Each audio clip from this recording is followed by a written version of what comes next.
हसन भिखारी, कोन्या, 17 अक्टूबर 1244। चिड़चिड़ाहट से भरा हुआ मैं मैपल के पेड़ के नीचे बैठा था। मैं अब भी रूमी से नाराज़ था, क्योंकि उन्होंने दुख पर बड़ा प्रभावशाली भाषण दिया था। एक ऐसा विषय जिसके बारे में मेरी नज़र में उन्हें बहुत कम जानकारी थी। मीनार की छाया धीरे धीरे सड़क पर सरक रही थी। आधा औंगते हुए और आधा राहगीरों को देखते हुए मैं लगभग सोने ही वाला था कि मेरी नज़र एक ऐसे दरवेश पर पड़ी जिसे मैंने पहले कभी नहीं देखा था। काले चीथड़ों में लिपटा, हाथ में एक बड़ा डंडा लिए, चेहरे पर एक भी बाल नहीं और एक कान में छोटी सी चांदी की बाली। वह इतना अलग दिखाई देता था कि मैं चाहकर भी उससे नज़रें नहीं हटा सका। जैसे ही उसकी आंखें इधर उधर घूमी, उसे मुझे देखने में देर नहीं लगी, लेकिन उसने मेरी उपेक्षा नहीं की, जैसे कि पहली बार मुझे देखने वाले लोग हमेशा करते थे। उसने अपना दाहिना हाथ दिल पर रखा और मुझे ऐसे सलाम किया जैसे हम दो पुराने दोस्त हों।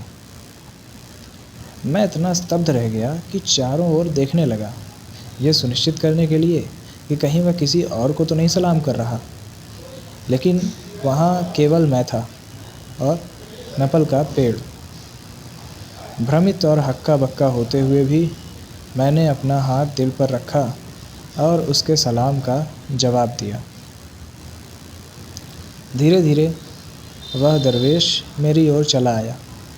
मैंने नज़रें झुका लीं, ये सोचकर कि वह मेरे कटोरे में कोई तांबे का सिक्का डालेगा या मुझे रोटी का टुकड़ा देगा, लेकिन इसके बजाय वह मेरे सामने घुटनों के बल बैठ गया, मेरी आँखों के स्तर तक।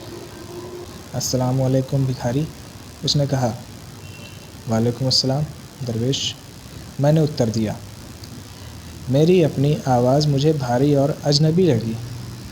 इतना लंबा समय हो गया था किसी से बात किए हुए कि मैं लगभग भूल ही गया था कि मेरी आवाज़ कैसी सुनाई देती है।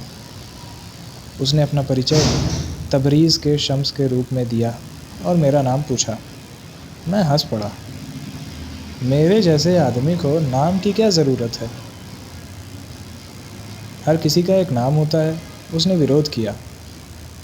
ईश्वर के असंख्य नाम हैं, उनमें से केवल 99 ही हमें ज्ञात हैं। यदि ईश्वर के इतने नाम हैं तो उसका प्रतिबिंब होने वाला एक इंसान बिना नाम के कैसे रह सकता है? मुझे समझ नहीं आया कि इसका क्या उत्तर दूं, इसलिए मैंने प्रयास भी नहीं किया। आखिरकार मैंने कहा, कभी मेरी एक पत्नी और एक माँ थी, वे मुझे हसन कहती थीं। तो फिर हसन ही सही, दरवेश ने सिर हिलाया। फिर मेरे आश्चर्य के लिए उसने मुझे एक चांदी का आईना दिया। इसे रख लो, उसने कहा। बगदाद में एक अच्छे आदमी ने मुझे ये दिया था, लेकिन इसकी ज़रूरत तुम्हें मुझसे ज़्यादा है। ये तुम्हें याद दिलाएगा कि ईश्वर तुम्हारे भीतर भी निवास करता है। मैं उसके जवाब में कुछ कह पाता, उससे पहले ही पीछे से एक हंगामा सुनाई दिया। मुझे पहले लगा कि मस्जिद में कोई जेब कतरा पकड़ा गया होगा, लेकिन जब शोर और भी तेज़ और उग्र होने लगा तो मुझे समझ आया कि मामला उससे कहीं बड़ा है। कोई साधारण जेब कतरा इतना कोलाहल पैदा नहीं कर सकता था। जल्द ही हमें कारण पता चल गया। एक स्त्री, एक प्रसिद्ध वेश्या, पुरुष का भेष बनाकर मस्जिद में पकड़ी गई थी। लोगों का एक झुंड उसे धक्के मारते हुए बाहर निकाल रहा था और नारे लगा रहा था, धोखेबाज को कोड़े मारो, वेश्या को सज़ा दो। इसी अवस्था में वह क्रोधित भीड़ सड़क तक पहुंच गई। मैंने पुरुषों के कपड़ों में उस युवती को देखा।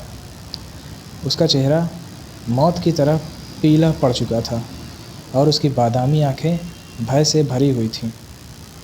मैंने पहले भी कई भीड़ हत्याएं देखी थीं।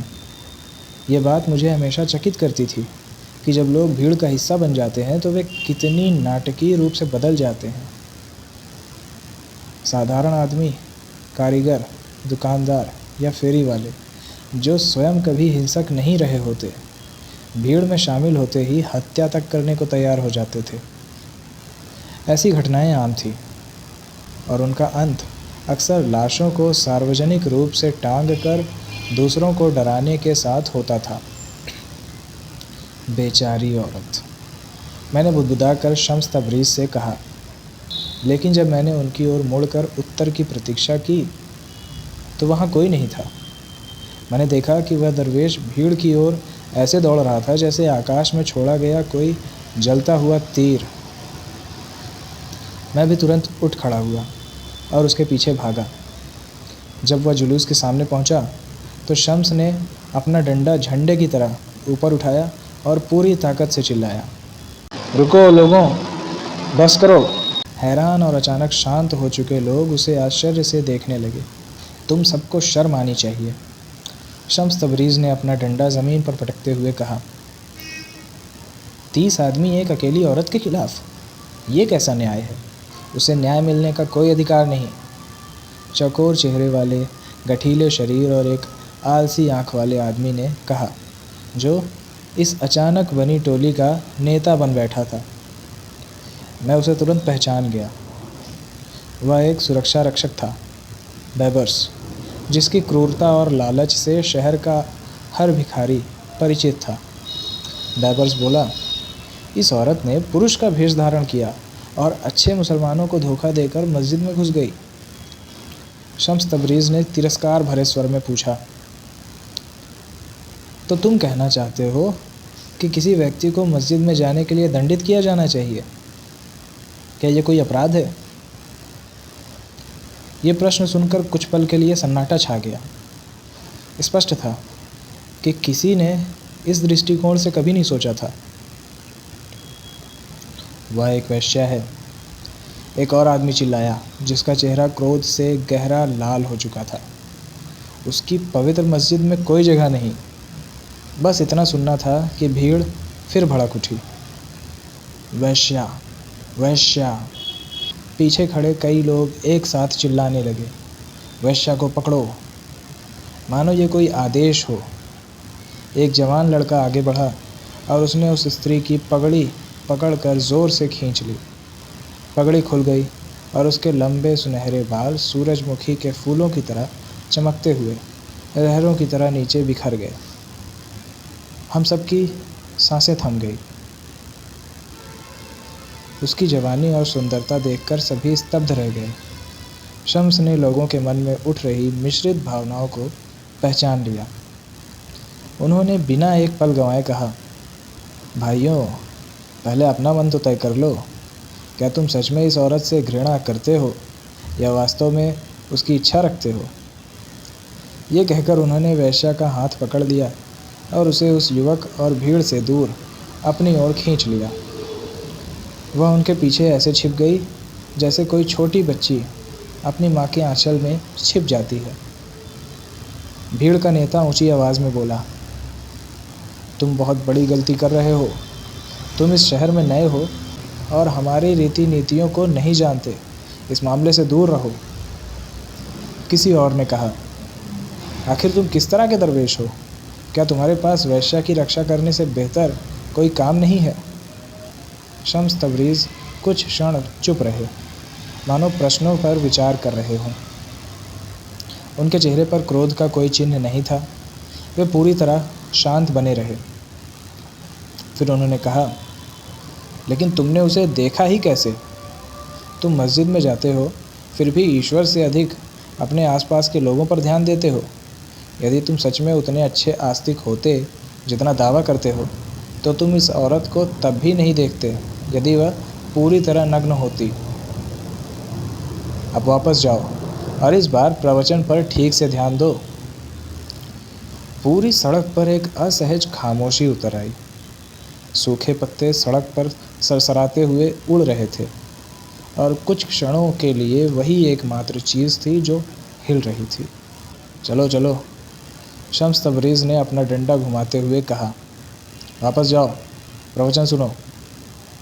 सभी लोग मुड़कर नहीं गए, लेकिन उन्होंने कुछ कदम पीछे ज़रूर लिए। वे अनिश्चित और उलझन में दिखाई दे रहे थे कि अब क्या करें। कुछ लोग मस्जिद की दिशा में देखने लगे, मानो सचमुच लौटने पर विचार कर रहे हों। उसी क्षण उस वेश्या ने साहस जुटाया और शम्स के पीछे से निकल आई। खरगोश की तरह तेज़ी से वह दौड़ पड़ी। उसके लंबे बाल हवा में लहरा रहे थे और वह सबसे नज़दीकी गली में गायब हो गई।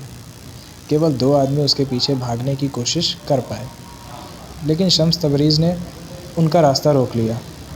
उन्होंने अपना डंडा इतनी अचानक और ताकत से उनके पैरों के नीचे घुमाया कि दोनों संतुलन खोकर धड़ाम से ज़मीन पर गिर पड़े। वह दृश्य देखकर कुछ राहगीर हंस पड़े और मैं भी। शर्मिंदा और हक्का बक्का वे दोनों आदमी किसी तरह फिर से अपने पैरों पर खड़े हो गए, लेकिन तब तक वह वेश्या बहुत दूर जा चुकी थी और दरवेश का काम भी पूरा हो चुका था।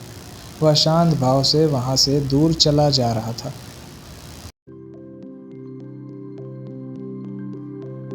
Subscribe, subscribe, subscribe.